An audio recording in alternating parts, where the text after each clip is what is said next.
mission. For nearly 300 years, Rome had told itself a story.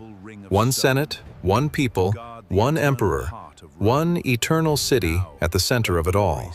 Now that story was about to be rewritten by necessity, not by choice. And once an empire admits it needs two thrones instead of one, it has already taken the first step toward becoming two empires instead of one. His name was Diocletian, and he came to power in 284 AD, understanding something his predecessors had refused to accept. Rome had simply grown too large for one man to defend, so he split it. Not the empire itself, not on paper, not in law, but the burden of ruling it. Two senior emperors, called Augusti, two junior emperors beneath them, called Caesars, each one responsible for defending a different corner of an empire that no longer fit inside a single pair of hands. It was an admission of weakness disguised as a solution, and it planted a seed that would, a century later, grow into something far more permanent. Diocletian didn't stop there. He rebuilt the tax system. He restructured the army.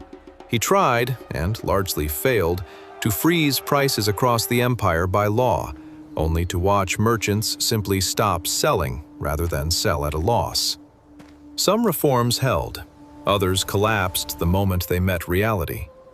Picture the scene in some provincial marketplace when Diocletian's price edict first arrived, nailed up in the town square for everyone to read. Shopkeepers who had spent years adjusting to runaway inflation were now being told, by imperial decree, that raising prices further was a capital crime. For a few months, some obeyed out of fear. Then the shelves started emptying, because no farmer would haul grain to market at a legally fixed loss.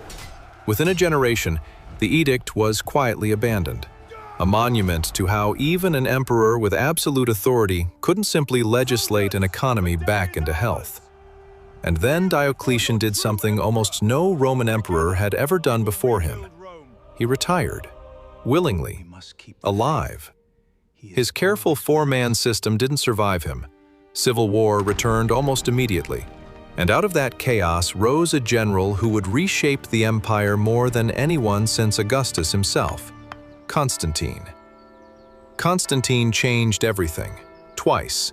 First, in 313 AD, he legalized Christianity, a faith that had been outlawed and, at times, brutally hunted for nearly 300 years. Within a few decades, it would go from persecuted minority to the empire's dominant religion.